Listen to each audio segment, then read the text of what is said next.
Olá pessoal, tudo bem? Hoje nós vamos começar a estudar sobre frações que está na página 181. Se nós analisarmos a definição de fração logo no começo do capítulo, ele traz para nós aqui que fração vem do latim fractus, que significa dividido ou quebrado. Nós temos duas ilustrações logo no começo do capítulo que ele mostra algo recortado em 12 partes e eu marquei uma. E depois 12 partes marcadas e eu peguei 5.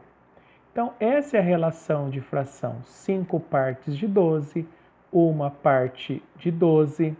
E logo aqui embaixo, ele vai trazer para nós o quê? Que quando eu tenho uma fração 5 sobre 12, por exemplo, o número de cima, ele significa que é o numerador.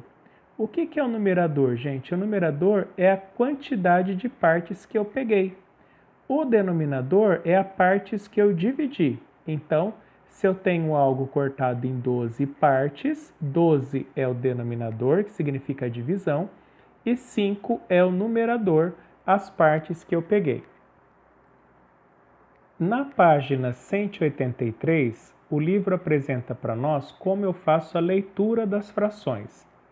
Depois vocês dão uma analisada, dão uma lida, mas só para lembrar. Quando eu tenho 1 sobre 10, nós vamos falar 1/10. Quando eu tenho sobre 100, é centésimo. E quando eu tenho 1000, é milésimo. E nós só vamos usar a palavra avos depois do 10. Então, do 2 até o 9, vocês vão ver aqui a definição, né, como se lê. E lembrando, então, que o avos nós vamos usar só a partir do denominador 11. As frações, elas são denominadas em fração própria, fração imprópria, fração mista e fração aparente. Vamos ver como que se denomina cada uma. Vamos lá. Fração própria. Qual é a característica dela? Quando o numerador é menor que o denominador.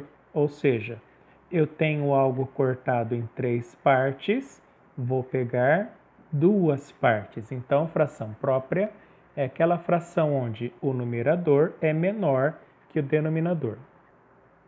A característica da fração imprópria é que o numerador é maior que o denominador. Vamos pensar um exemplo. Faz de conta, então, que eu peguei 4 pedaços de doce, sendo que ele está cortado em 3. Como que isso é possível? Então, imagine aqui, pessoal, eu tenho duas situações. Eu tenho 2 doces, por exemplo. Se eu peguei 4 pedaços de 3, significa que eu peguei 1, 2, 3, 4 pedaços. Ou seja, eu precisei pegar mais um pedaço de outro doce para inteirar as 4 partes que eu queria. Aproveitando já o exemplo anterior, nós vamos falar agora da fração mista. Se nós analisarmos, pessoal, que eu peguei 4 pedaços de 3, vocês concordam que eu peguei um doce inteiro, por exemplo? Então, eu peguei um doce inteiro mais um pedaço de 3. Ou seja, a fração imprópria, ela pode ser transformada numa fração mista. Qual a característica da fração mista? Ela tem 2 partes, sendo que uma parte é inteira e a outra parte é fracionária. Agora, pessoal, a última classificação que nós vamos ter é a fração aparente. Então, o que seria a fração aparente? Eu tenho 6 pedaços que eu peguei de 3. Então, vamos olhar, ó, eu peguei 1, 2, 3, 4, 5, 6. Se vocês analisarem, eu consigo dividir 6 por 3, que vai dar 2. Então, qual a característica da fração aparente, pessoal? Ela consegue fazer a divisão e dar um número inteiro. Então, quando eu digo para vocês que eu peguei 6 pedaços dos 2 doces aqui, na realidade, eu peguei ele inteiro, né? Porque cada pedaço estava cortado em 3. Se eu peguei 6, eu peguei os 2 doces para mim. Então, a característica da fração aparente é que, quando eu tenho uma fração, eu consigo dividir e o resultado dá um número inteiro para mim. Vamos relembrar então as definições, pessoal? Então, fração própria é aquela fração onde eu tenho o numerador menor que o denominador, então, de 3 partes eu peguei uma. Fração imprópria é onde eu tenho o numerador maior que o denominador. Então, se eu peguei 6 de 5, eu tive que pegar além daquilo que eu tinha.